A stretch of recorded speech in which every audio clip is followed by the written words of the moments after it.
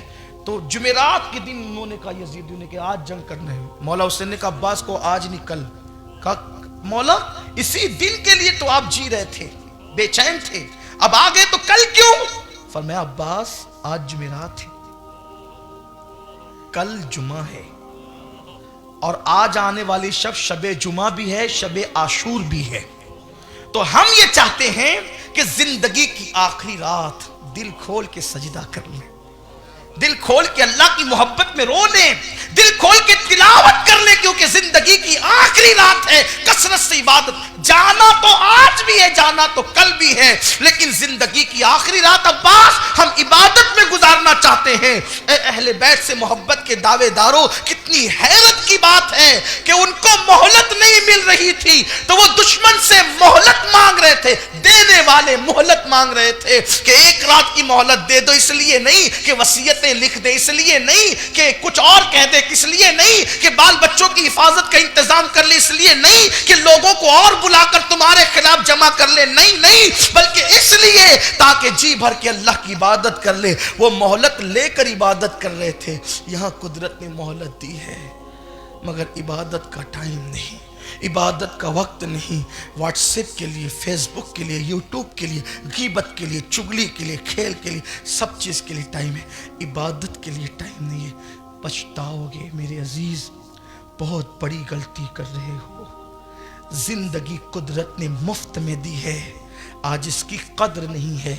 جس دن روح حلق میں آ کر اٹکے گی، حلق میں آ کر، اس دن پچھتاؤ گے کاش زندگی کے سرمایے کی قدر کر لی ہوتی، اللہ کی عبادت میں وقت گزار لیا ہوتا۔